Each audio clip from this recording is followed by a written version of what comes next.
सुमित्राबाईंनी पुन्हा बोलायला सुरुवात केली. रेणू, अनंताच्या जन्माच्या वेळची गोष्ट आहे ही. 7वा महिना लागल्यावर मी पुण्याला आईकडे आले होते, पहिलं बाळंतपण म्हणून. त्यावेळी सदाशिवपेठेत आमचा मोठा वाडा होता.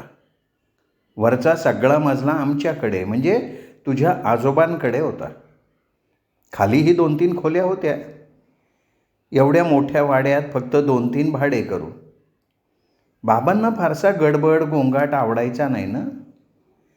शिवाय ते कुठल्या तरी पक्षाचे शहर अध्यक्ष असल्यामुळे नेहमीच त्यांच्याकडे मोठमोठ्या लोकांची सारखी ये जा असायची.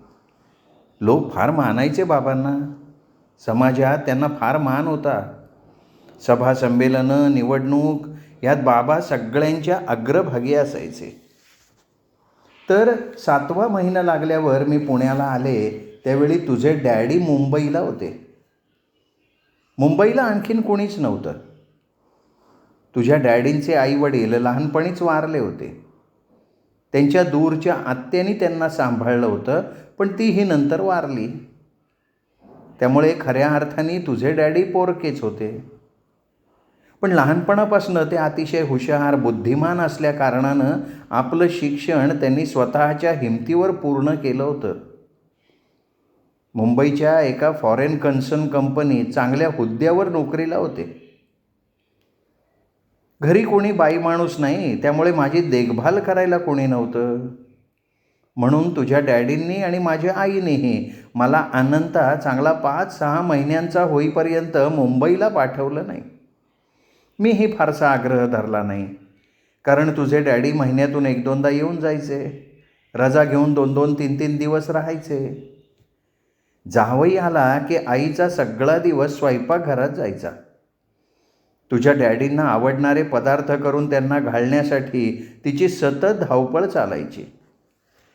बाबाही आपल्या समाजकार्याच्या निमित्तानं सतत घराबाहेर असायचे. क्वचित घरी असले तरी कोणी ना कोणी त्यांच्याबरोबर असायचं. खालच्या प्रशस्त हॉलमध्ये ते त्यांच्याशी बोलण्यात मग्न असायचे. मग घरात तुझ्या डॅडींशी बोलायला कोण? तर मी आणि इंदू. पण त्यातूनही माझं लक्ष असायचं ते छोट्या अनंताकडे. आमच्या बडबडीने तू जागा व्हायचा, रडायचा, म्हणून मग मी त्याला घेऊन खाली जायची. वरची खोली तुझ्या डॅडींना दिली होती. तिथे मग इंदू मावशी आणि तुझे डॅडी गप्पा मारत बसायचे. घरात आणखीन कोणी नसल्यामुळे मेहुण्यांची सगळी जबाबदारी तिच्यावर असायची. त्यांना काही हवं नको ते पहा, त्यांच्याशी गप्पा मार, ते कंटाळणार नाहीत ना याकडे लक्ष ठेव. आणि तेही दिवसभर इंदू इंदू करत तिच्या भोवती फिरत राहायचे. आपल्याला काय हवं नको ते तिलाच मागायचे. पण आई, तुला काही वाटायचं नाही का त्याचं? अगं त्यात काय वाटायचं? इंदू माझी बहीण होती आणि तुझे डॅडी पती. दोन्ही नाती तशी जवळची. शंका घ्यायचं काही कारणच नाही. माझ्या मनात तर बाई चुकूनही काही शंका आली नाही. शिवाय इंदू माझ्यापेक्षा देखणी असली तरी ह्यांचं माझ्यावर असलेलं प्रेम. आणि तशी मी काही अगदीच ही नव्हते. त्यातच बाळंतपणामुळे माझ्या सगळ्या शरीरावर एक प्रकारचा तजेला आलेला होता. त्यावेळी इंदूपेक्षाही मी जास्त सुंदर दिसत होते. आणि सगळ्यात महत्त्वाचं म्हणजे एका मुलाची आई झाल्यामुळे जणू माझे हात स्वर्गाला पोचलेत असं मला वाटत होतं. माझं माणूस माझ्यापासून कोणी हिरावून घेईल ही शंकाच कधी माझ्या मनात आली नव्हती. माझ्याकडे असलेल्या या जमेच्या बाजूवर मी पूर्णपणे विसंबून होते.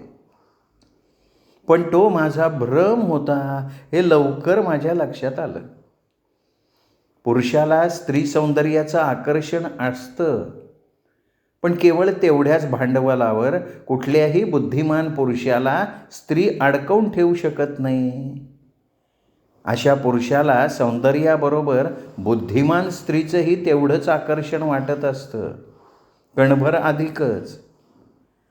तुझे डॅडी देखणे होते, हुशार होते, बुद्धिमान होते, त्यांच्याकडे विषयांना तोटा नव्हता. आणि माझ्याकडे बोलण्यासारखा एकच विषय होता, अनंता. म्हणून इंदूचं आणि त्यांचं चांगलं जमलं.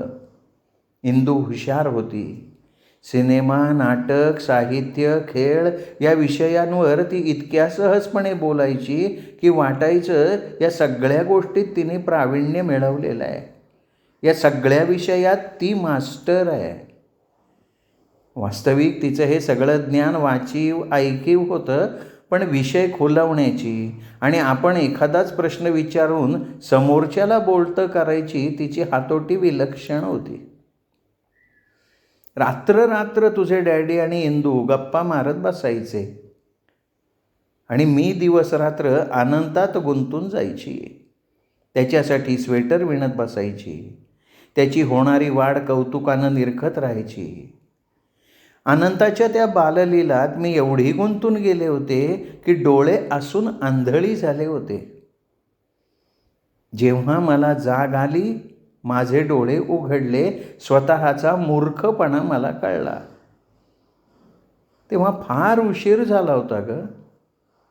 पुरुष, मग तो किती का जवळचा असेना, त्याच्यावर वाजवीपेक्षा जास्त विश्वास ठेवायचा नसतो हे सत्य मला कळलं. पण केव्हा? जेव्हा त्या विश्वासाच्या चिंध्या चिंध्या झाल्या ना, तेव्हा. म्हणजे आई? अगं, रेणूनं काहीशा धडधडते छातीने विचारलं. आता आपल्याला काय ऐकायला मिळणार याची तिला थोडीफार कल्पना आली होती आणि नुसत्या त्या कल्पनेनंच ती काहीशी घाबरी झाली होती. इंदू मावशीचे आणि डॅडींचे.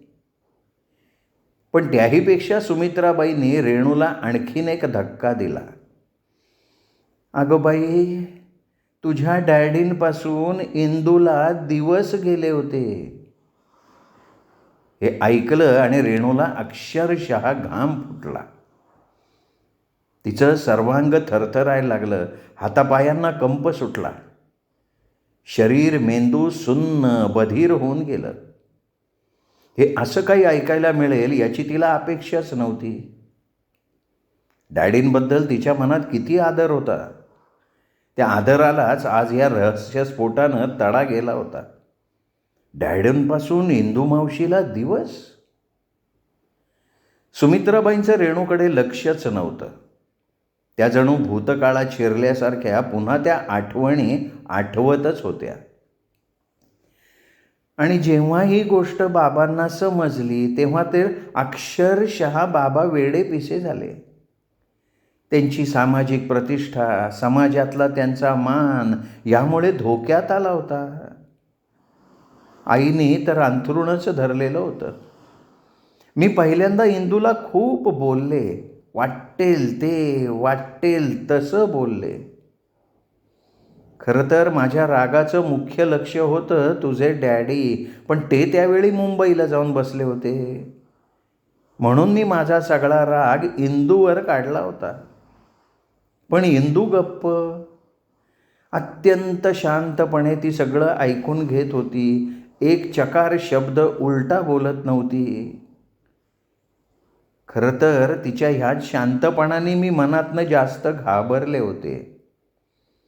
कदाचित ते ओळखूनच का काय ती मला म्हणाली, अक्का तू घाबरू नकोस, मी तुझा हक्क हिरावून घेणार नाही, पण त्याचबरोबर माझा अधिकारही मी सोडणार नाही.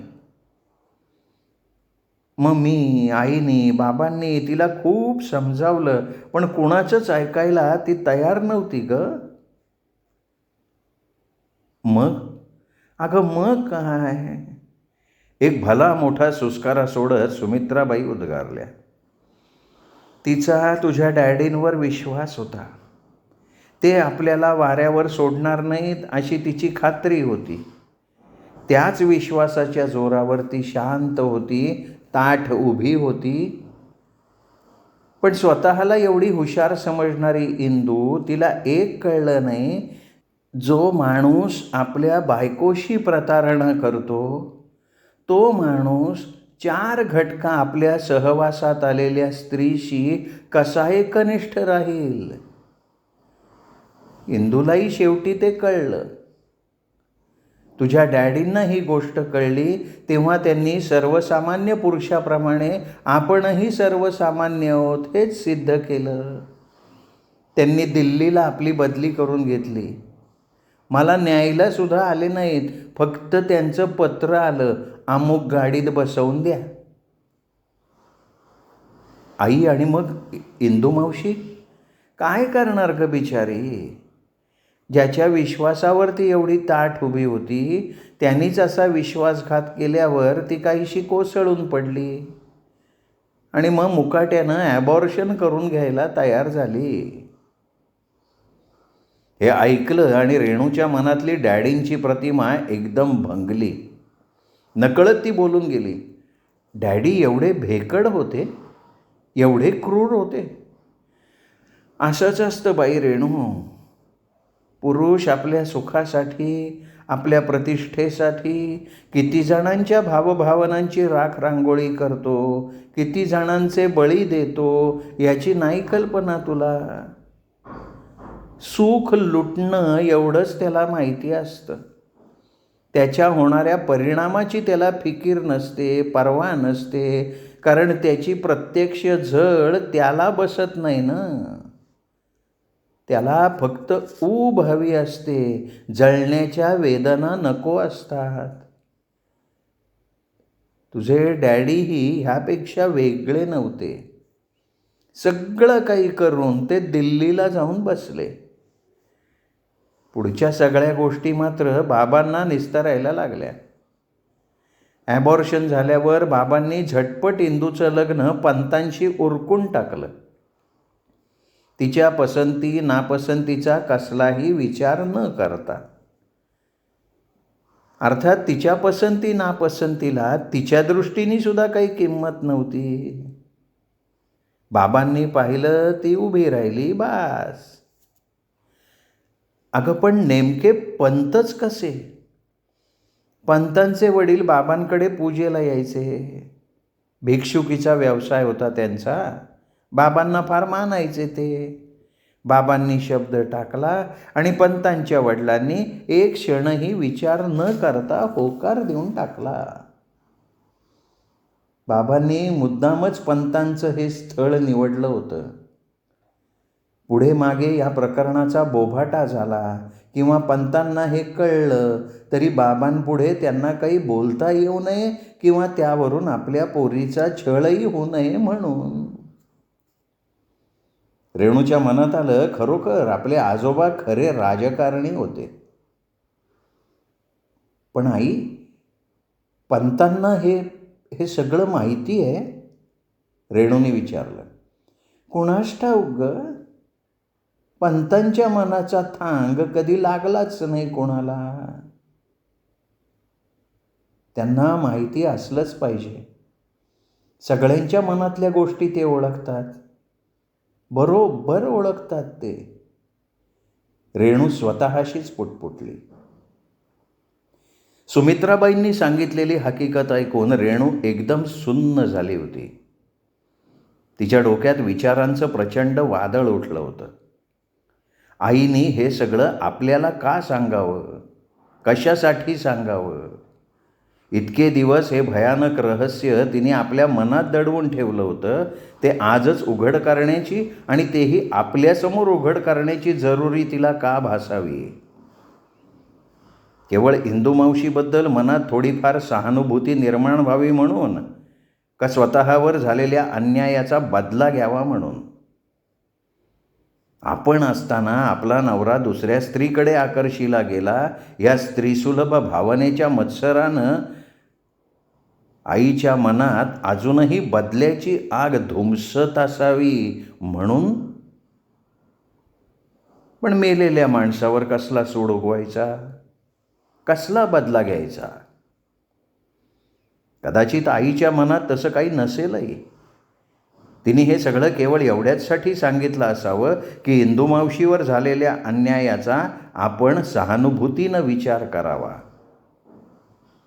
पण रेणूच्या मनात इंदू मावशीऐवजी सुमित्राबाईंचेच विचार घोळत होते. इंदू मावशीऐवजी तिच्या मनात आपल्या आईबद्दलच सहानुभूती निर्माण झाली होती. आपल्या बहिणीला फसवणाऱ्या, तिच्याशी संबंध ठेवणाऱ्या व्यक्तीशीच परत तिला संसार करावा लागला होता. त्याची शेज सजवावी लागली होती. मग त्यावेळी, त्या क्षणी आईचं मन आतल्यात किती आक्रंदलं असेल. आपल्याला, महेशला जन्म देतेवेळी आईला इंदुमावशीच्या त्या ह्या जगात येण्याचा हक्क हिरावून घेतलेल्या मुलाची आठवण झाली नसेल. त्यावेळच्या त्या वेदना, ते दुःख आईने कसं सहन केलं असेल. ते सहन करताना ती आतल्या आत कशी पिचून, कशी दुभंगून गेली असेल. आणि डॅडी प्रत्येक वेळी आईला समोर बघताना मनातल्या मनात त्यांना काय वाटत असेल. आईच्या नजरेला नजर द्यायचं धाडस त्यांना झालं असेल का. आईच्या समोर ते कधी ताठ मानेनं उभे राहू शकले असतील का. मावशीपासून तोंड लपवण्यासाठी ते एवढ्या लांब दिल्लीला निघून गेले, पण स्वतःपासून तोंड लपवणं त्यांना शक्य झालं असेल का. रेणूच्या मनात विचारांची प्रचंड आवर्तनं उठत होती, विरत होती, पुन्हा उठत होती. शेवटी ह्या विचारांच्या विळख्यातून सुटका करून घेण्यासाठी रेणूनं समोरची खुर्ची टेबलाजवळ ओढली. निमंत्रण पत्रिकेचा आल्बम टेबलावर ठेवला. एक एक पान उलटत राहिली. वेगवेगळ्या डिझाईन्सच्या, वेगवेगळ्या मायन्याच्या पत्रिका पाहताना मनातल्या मनात निमंत्रण पत्रिकेचा मसुदा तयार करायला लागली. आमच्या इथे श्री कृपे करून वर चिरंजीव जितेंद्र आणि वधू चिरंजीव सौभाग्यकांक्षिणी श्वेता यांचा शुभ विवाह. रेणू ब्रश करून सरळ खाली किचनमध्ये आली नेहमीप्रमाणे. रमाबाई दुसऱ्या कुठल्या तरी कामात गुंतल्या होत्या, म्हणून रेणूनं गॅसवरचं चहाचं पातेलं उतरवलं, कपात चहा ओतला, हवी तेवढी साखर, दूध घातलं, चमच्यानं चहा ढवळत राहिले. रेणूची ही अगदी लहानपणापासूनची सवय होती. इतर काही नसलं तरी चालेल, पण उठल्याबरोबर तिला चांगला मोठा कप भरून चहा लागतो. त्याशिवाय तिचे दिवसाचे पुढचे कार्यक्रम सुरूच होत नाही. चहा मिळाला नाही की तिची चिडचिड चालू होते. मग त्यासाठी तिला कुठलंही क्षुल्लक कारण पुरतं. अगदी बाथरूममधल्या शॉवरला हवा तेवढा फोर्स नाही, हे सुद्धा कारण पुरतं. रेणूनी चमचा खाली ठेवला, कप उचलला आणि आता ती तो तोंडाला लावणार एवढ्यात इंदुमावशी किचनमध्ये आली. रेणू चहाचा कप तोंडाला लावतीये हे पाहून एकदम म्हणाली, अगं अगं अगं, आज हरतालिका आहे ना रेणू. अगं बाई, खरंच की. रेणूला एकदम आठवण झाली. बरं झालं बाई इंदुमावशी आली, नाहीतर. खरं म्हणजे आजपर्यंत कधी हरतालिकेचा उपवास आपण विसरलो नाही. अगदी 4 दिवसांपासून आपल्या ते लक्षात असतं आणि आजच नेमकं कसं काय. नकळत रेणूच्या मनात आलं, जेतूचं लग्न झाल्यापासून तर आपण ह्या अशा विसराळू झालेलो नाही ना. मनात हा अचानक आलेला विचार रेणूने एकदम झटकला.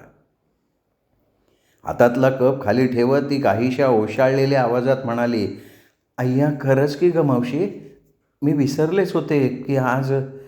बरं झालं हां आठवण करून दिलीस.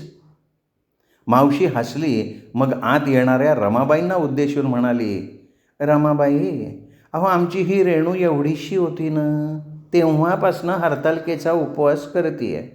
तोही एवढा कडक की पाण्याचा थेंबसुद्धा पित नाही. मला माहिती आहे की मावशीबाई, म्हणून तर भगवान शंकर प्रसन्न झालेत रेणूताईंवर. रमाबाई हसून रेणूकडे पाहत म्हणाल्या. रेणूला काहीच समजलं नाही, पण रमाबाईंच्या त्या काहीशा मिश्किल हास्याचा मात्र तिला थोडाफार अर्थ लागला. नकळत तिची छाती धडधडायला लागली. त्या सांगलीच्या स्थळाबद्दल तर काही. रेणूनी प्रश्नार्थक मुद्रेनं मावशीकडे पाहिलं. अहो रमाबाई, शंकर भगवान प्रसन्न झाल्याचं त्या बिचारीला काय माहिती. सरळ बिछाण्यातून उठून खाली आली ती. हे मावशी, ही शंकराची काय भानगड आहे का. रेणूनं मुद्दाम विचारलं. अगं आजच सकाळी तार आली आहे. तार आली आहे? कोणाची ग? अगं अनंताची. ते सांगलीचे पाहुणे घेऊन येणार आहे तो तुला पाहण्यासाठी. अर्थात पाहायचं आहे काय म्हणा, तुला त्यांनी पाहिलंच आहे, होकारसुद्धा दिला आहे. बहुतेक साखरपुडाच उरकायला येणार असतील. तारेत तसा काही खुलासा नाही आहे, पण इंदुमावशी आनंदाने माहिती सांगत होती. हे सगळं सांगताना इंदुमावशीचा चेहरा आनंदाने नुसता फुलला होता. रेणूच्या मनात आलं, इंदुमावशीला हा एवढा आनंद कशामुळे झाला आहे? आपलं लग्न ठरलं म्हणून, का घरातला आणखीन एक माणूस कमी होणार म्हणून? म्हणजे मग सगळंच हिच्याकडे. पण अशा गोष्टींवर जास्त विचार करण्याच्या मूडमध्ये ती नव्हती. अनंता येणार हे ऐकून बाकीच्या सगळ्या गोष्टी ती विसरून गेली होती. कारण अनंता पुण्याला येणार ही तिच्या दृष्टीनं खरोखरच आश्चर्याबरोबर आनंदाची गोष्ट होती. जवळजवळ 2-2.5 वर्ष झाली होती. अनंता जो एकदा पुण्यातून गेला होता तो नंतर परत पुण्याला आलाच नव्हता, अगदी जितूच्या लग्नाला सुद्धा. त्यांनी एक अभिनंदनपर तार आणि बायपोस्ट पाठवलेलं प्रेझेंट यावर काम भागवलेलं होतं. दरम्यान अनंताबद्दल रेणूला जे काही समजलं होतं ना, ते MBBSचा रिझल्ट लागल्यानंतर काही दिवस त्यांनी मिरजेच्या हॉस्पिटलमध्ये इंटर्नशिप केली होती. त्यानंतर सांगलीच्या वखार भागात जागा घेऊन तिथेच त्यांनी स्वतःचा दवाखाना उघडला होता. आणि अनंताच्या स्वभावाने म्हणा किंवा त्याच्या हाताला असणाऱ्या गुणांनी म्हणा, लवकरच सांगलीत तो व्यवस्थित सेटल झालेला होता. त्याची प्रॅक्टिस जोरात सुरू होती. सांगलीत अनंताला एक प्रतिष्ठित व्यक्ती म्हणून मान दिला जात होता. लोकांच्या मनात त्याच्याबद्दल आदर होता, आपलेपणा होता. अर्थात अनंता जरी 2-2.5 वर्ष पुण्याला फिरकला नव्हता, तरी रेणूला त्याची नियमित पत्रं येत होती. त्यातून तिला हे सगळं समजलं होतं. तर काही गोष्टी तिला प्रत्यक्षात सांगलीत अनंताकडे राहायला गेलेली असताना समजल्या होत्या, दिसल्याही होत्या. अशीच एकदा सुट्टीत रेणू अनंताकडे गेली असताना सांगलीत अनंताशी ज्यांचा दाट स्नेह जमला होता त्यातलेच एक देशमुख म्हणून त्यांनी रेणूला पाहिलं. त्यांचा एक धाकटा भाऊ बँकेत होता. त्याच्यासाठी त्यांनी रेणूकरता अनंताकडे शब्द टाकला होता. अनंतानी रेणूला विचारलं होतं. रेणूनी काहीच उत्तर दिलं नव्हतं. फक्त तू करशील ते योग्य असं म्हणून सगळं काही अनंतावर सोपवून ती मोकळी झाली होती. अनंतानी मग इंदुमावशीला आणि सुमित्राबाईंना या स्थळाबद्दल पत्रांनी कळवलं होतं. मुद्दामून मुलाकडची सगळी माहिती दिली होती. श्रीमंत, खानदानी, विशेष म्हणजे ब्राह्मण. त्यातून अनंताचं इंटरकास्ट मॅरेज त्यांना माहिती होतं आणि त्याबद्दल त्यांची काही तक्रार नव्हती.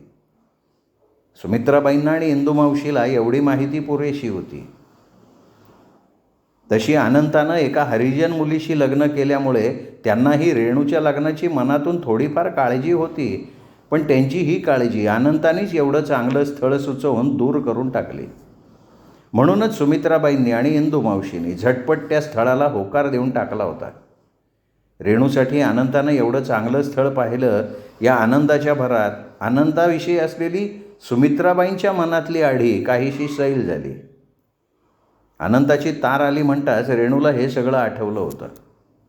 रेणू मग सांगलीला 1-2दा पाहिलेल्या त्या मुलाचा चेहरा आठवायचा प्रयत्न करत राहिली, पण काही केल्या तो चेहरा तिच्या नजरेसमोर ठळकपणे उभा राहत नव्हता. असं का व्हावं? खरंच रेणूला त्याचं उत्तर देता येत नव्हतं. का जे उत्तर येत होतं ते ती पृष्ठभागावर येऊ नये म्हणून जाणीवपूर्वक प्रयत्न करत होती. तिलासुद्धा ते सांगता आलं असतं का नाही याची तिला शंका होती. रेणू. खाली हॉलमध्ये उभं राहूनच इंदुमावशींनी रेणूला हाक मारली.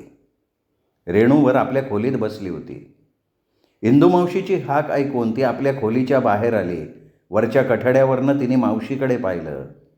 रेणूला पाहताच इंदुमावशी म्हणाली, तुझ्या बहिणीला सांग 10-10:30ला गुरुजी येणार आहेत, पूजेची सगळी तयारी करून खाली ये. पण हे बोलताना इंदुमावशीचा स्वर अगदी कोरडा, निर्विकार होता. शिवाय हे सगळं सांगताना इंदुमावशी एवढ्या मोठ्यानं बोलत होती की रेणूच्या शेजारचीच खोली श्वेताची होती. आपल्या खोलीत बसलेल्या श्वेताला ते निश्चित ऐकू गेलेलं होतं. रेणूला याची कल्पना आली होती. तिलाही खरं तर एवढ्या सकाळी सकाळी श्वेताच्या खोलीत जायची इच्छा नव्हती. पण मावशी एखाद्या पहारेकऱ्यासारखी खाली उभी होती म्हणून मनात नसतानाही रेणूला श्वेताच्या खोलीत जावं लागलं. श्वेताच्या खोलीचा दरवाजा बंद होता. तसा तो नेहमीच बंद असायचा. रेणूने 2 वेळा दारावर हलकीशी थाप मारली. या, आतून आवाज आला. रेणूनं ते नुसतंच लोटलेलं दार उघडलं आणि आत पाऊल टाकता टाकता ती दारातच थबकली. काहीशी विस्मयचकित होऊन समोर पाहतच राहिली. श्वेता आपल्या छोट्याशा डायनिंग टेबलावर छानपैकी नाश्ता करत होती आणि तोही आमलेट आणि ब्रेडचा. तसं पाहिलं तर हे दृश्य रेणूला फारसं नवीन नव्हतं. श्वेता अंडी खाते हे घरात सगळ्यांनाच माहिती होतं, कारण श्वेताने ते कधी लपवूनच ठेवलं नव्हतं. तिच्या या बेडरूममध्ये असलेल्या छोट्याशा फ्रीजमध्ये नेहमी 2-4 अंडी, ब्रेड, मस्का, टॉमॅटो सॉसची बाटली आणि असंच बरंचसं काही होतं.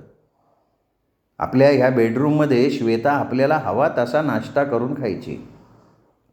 क्वचितच कधी ती किचनमध्ये सगळ्यांबरोबर नाश्त्याला असायची. वास्तविक हा छोटासा डायनिंग टेबल, हा फ्रीज श्वेताला तिच्या माहेरच्यांकडनं मिळाला होता. श्वेतानं तो किचनमध्ये ठेवण्याचा प्रयत्न केला होता, पण इंदू मावशीने तो किचनमध्ये ठेवून घ्यायला साफ नकार दिला होता. एवढंच नाही तर जे काही तिला तिच्या माहेरकडनं मिळालं होतं त्याला इंदू मावशीने हातसुद्धा लावला नव्हता. त्या सगळ्या वस्तू शेवटी श्वेताच्या बेडरूममध्ये आल्या होत्या. रेणूला या सगळ्याची कल्पना होती. इंदू मावशीच्या ह्या वागण्याचा तिला प्रचंड संताप येत होता. इंदू मावशी श्वेताशी अशी का वागते याचा तिला काही उलगडाच होत नव्हता. अगदी पहिल्या दिवसापासूनच या सासूसुनामध्ये एकमेकींबद्दल एक प्रकारची आढी बसलेली होती, त्याचीही रेणूला कल्पना होती. आणि अशी आढी बसण्यामागे काही विशिष्ट कारणही नव्हतं. तसं पाहिलं तर वास्तविक इंदू मावशीनेच श्वेताला पसंत केली होती. अगदी एवढ्या ढिगभर फोटोंमधनं नेमकी श्वेताचीच तिने निवड केली होती. असं असताना सुद्धा खरं तर रेणूच्या मनात श्वेताबद्दल तशी आढी असायला हवी होती आणि तशी ती असती तरी तिला कोणी दोष दिला नसता, म्हणजे निदान पंतांनी तरी दिला नसता. कारण जी गोष्ट आपल्याला हवी असते ती दुसऱ्याला मिळाली की साहजिकच माणूस त्या दुसऱ्या व्यक्तीचा द्वेष करतो, मत्सर करतो. मनुष्य स्वभावच आहे हा. पण रेणू याला अपवाद होती. श्वेताबद्दल तिला कधीही द्वेष, मत्सर वाटला नाही. उलट श्वेता वहिनी इंदू मावशीशी जी आणि जशी वागते तसंच तिने वागायला हवं, नाहीतर या मावशीने आपल्या सुनेची अगदी केरसुणी इतकी किंमत ठेवली नसती याची रेणूला कल्पना होती. श्वेता वहिनी एवढी आक्रमक वागते, मावशीकडे फारसं लक्ष देत नाही, म्हणून मावशी थोडीफार का होईना तिला दबू नये. तसे आडून नाडून थोडे थोडे टोमणे मारते म्हणा, पण तोंडावर काही बोलायची तिची अजून हिंमत होत नाही. म्हणूनच श्वेता अंडी खाते, आपल्या खोलीत आपल्याला हवा तसा नाश्ता बनवते, याबद्दल रेणूला कधीच काही वाटलं नव्हतं. पण आज, म्हणजे निदान आज तरी श्वेता वहिनीने असा नाश्ता नको होता. वहिनी, मला वाटतं तुम्ही विसरलेल्या दिसताय, आज हरतालिकेचा उपवास आहे, रेणू म्हणाली. नाही नाही, मी मुळीच विसरलेली नाही आहे. खरं म्हणजे काही विसरावं म्हटलं ना तरी ते या घरात अशक्य आहे. प्रत्येक गोष्टीची इथे आठवण करून दिली जाते. श्वेता किंचित हसून म्हणाली, पण तिच्या हसण्यात एक प्रकारचा उपहास होता.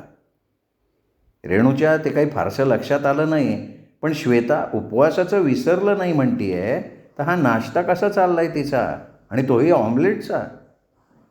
रेणूनं काहीसं प्रश्नार्थक मुद्रेनं एकदा श्वेताकडे आणि एकदा समोरच्या प्लेटकडे पाहिलं. रेणूच्या मनातले विचार श्वेताने ओळखले. ती शांतपणे म्हणाली, माहीत असूनही मी नाश्ता केला याचं तुम्हाला आश्चर्य वाटतंय ना रेणुवंश? हा उपवास कशासाठी करायचा असतो? जन्मोजन्मी हाच पती मिळावा यासाठी ना? पण खरं सांगायचं ना तर ह्याच जन्मी मिळालेलं सौभाग्य सांभाळणं मला जड जातंय. ते 7 जन्म सहन करायची कल्पनाच मला करवत नाही आहे. बस हा जन्म कसा तरी काढायचा. श्वेताचं ते स्पष्ट बोलणं ऐकून रेणू चांगलीच हादरली. तिची छाती धडधडायला लागली. हे असं बोलणं हिला जमतं तरी कसं? आणि तेही एवढ्या उघडपणे. कसलीही कोणाचीही भीती हिला वाटत नाही का? जितूनी जर हे ऐकलं तर? रेणूला वाटलं जितू घरात नसेल म्हणूनच वहिनी असं बोलू शकली. पण मग तो एवढ्या सकाळी सकाळी गेलाय कुठे? पण हे सगळं खरं असलं ना तरी श्वेता ज्या निर्दयपणे त्याच्याविषयी बोलत होती ते रेणूला सहन झालं नाही. पण तिला त्यावर काही बोलणंही शक्य नव्हतं. तिने आपला चेहरा निर्विकार केला. काहीशा अलिप्त थंड आवाजात म्हणाली, मावशींनी मला तुम्हाला सांगायला सांगितलं आहे. 10-10:30 वाजता गुरुजी येणार आहेत. पूजेची तयारी करून तुम्ही खाली देवघरात या. एवढंच आहे ना, त्यात काय विशेष आहे? पूजेची फॉर्मॅलिटी करायलाच हवी. त्याशिवाय आपण सौभाग्यवती आहोत हे लोकांना कसं समजणार नाही का? पण रेणुवंश, ह्या घरात त्या महादेवाच्या दगडी मूर्तीची जेवढी प्रतिष्ठा आहे तेवढी नाही, पण त्यातली थोडी तरी आमच्या पूज्य सासूबाईंनी आपल्या खऱ्याखुऱ्या महादेवाला दिली तर. आणखीन काही ऐकणं रेणूच्या सहनशक्तीच्या पलीकडचं होतं. काही न बोलता ती श्वेताच्या दारातूनच परत फिरली, आपल्या खोलीत आली आणि आपल्या मागे तिने जोरात दार आतून बंद करून टाकलं.